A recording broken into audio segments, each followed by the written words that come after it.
When I was about 8, my parents split up, and my father moved back to Honduras. And I didn't know where he was, and I didn't know what he was doing. I just knew that he made the choice to leave.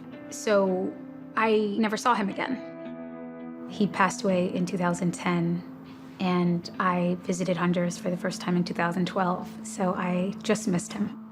The first time I went to Honduras, whether it was pure coincidence or some kind of divine choreography, I ended up in the small mountain village that my father was born and raised in, and I visited his grave. That was a moment that really piqued my interest, that I could know and get in touch with that part of my history and my past that had always felt so far away. Even my older sister Jennifer and I, who I'm super close with, have never really talked about our father until now. Do you feel you know a lot about Daddy's side, like even our grandparents on that side? No, I think it was just sort of something we didn't talk about. And we didn't ask. When he passed, I was so emotional because it's like we never got to know him, and that possibility of getting to know him just was taken. You know, it wasn't taken. You know, Went away. it went away. I remember just hearing kind of loosely in conversation that Dad's grandfather or great-grandfather was like in the military and was a general. Exactly. But it would be really nice to know for sure some of the facts of like, where does he come from and who were his family? I guess if I want to find anything new out about my father and his history, I have to start in Honduras. I'm excited. I wish you were coming with me. I really wish I was going too.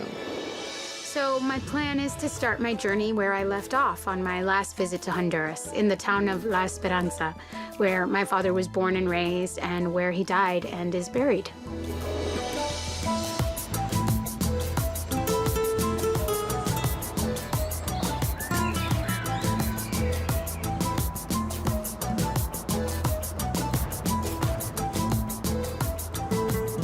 This time being back with the explicit purpose of knowing more about my father just seems, I don't know, it makes me nervous. For so much of my life, it was a chapter that seemed kind of unopened and one that I always imagined I would eventually explore. But now that I'm here doing that, it's kind of very emotional. The last time I was here, I unexpectedly met a woman my father knew, and now I'm heading to meet her son, Romaldo, who I understand was my father's very close friend. Hola. Buenas tardes. Mucho gusto. Mucho gusto. Encantado de saludarte. Gracias. Pasa adelante. Muchas gracias. Tu papá era como mi hermano, era mi mejor amigo. Wow. ¿Desde qué año se Desde que conocieron? éramos niños, tal vez de 5 o 6 años. Yo quiero mostrarte unas fotos, ¿quieres verlas? Sí, por favor. Estamos yendo para la hacienda y ¿Ese es mi padre? Este es tu padre, unos 20 años, 19, 20 años, por la década de los 70s. Yo tenía la foto de toda la familia que le mandaban ustedes y él la guardaba. Sí. ¿Y él te hablaba de nosotros? Mucho. Él lloraba. Él tenía los mejores recuerdos de ustedes y siempre estaba pensando en volver a los Estados Unidos para encontrarse con ustedes.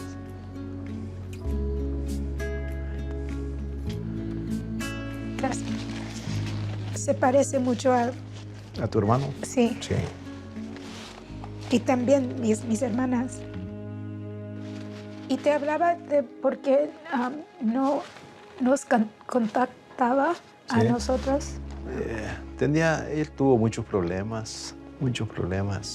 Tenía problemas en su corazón. Y tú tienes que entenderlo porque ahora está con Dios.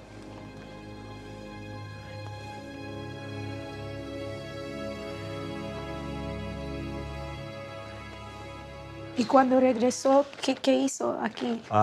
Puso su computadora, se puso a trabajar y puso una escuela de computación en mi casa. Tuvo alumnos, tuvo éxito y se sentía más feliz, iba cambiando su dolor o su cosa interna y fue mejorando bastante. Y él Viene de una familia de gente muy intelectual. ¿Conocías mis abuelos? Sí, conocí muy bien a tu abuelo, a don Carlos.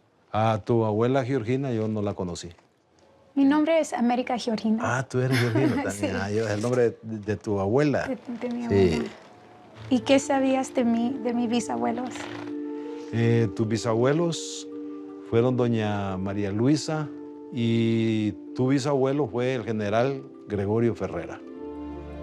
¿Y cómo puedo saber más de él? Para tener mayor información hay que ir a la Municipalidad de La Esperanza, porque ahí está una historiadora que le puede relatar los hechos de la vida del general Gregorio Ferrera. Pues mil gracias, don Romaldo. Tío Rumi, dígame. Tío Rumi. Saludos a toda su familia, un abrazo para sus hermanitos. Gracias. It was really nice to get a sense and a feeling of what my father's life was like. Romaldo mentioned that my father had a lot of issues, that he struggled with a lot in his heart and in his mind. You know, the deeper questions of why did he make the choices he made? Those are questions that I might never get the answer to. And even though it seems like, why should it make such a difference to know something small like he missed you so much, to hear it from someone who knew him and experienced him, it just is different. Growing up, I'd heard rumors that somewhere down the line there had been a general in the family. And Romaldo mentioned that my great-grandfather was a general. So I'm very interested in knowing what a historian has to say about my great-grandfather and what he could have possibly done that warrants a historian knowing about it. So it's really exciting.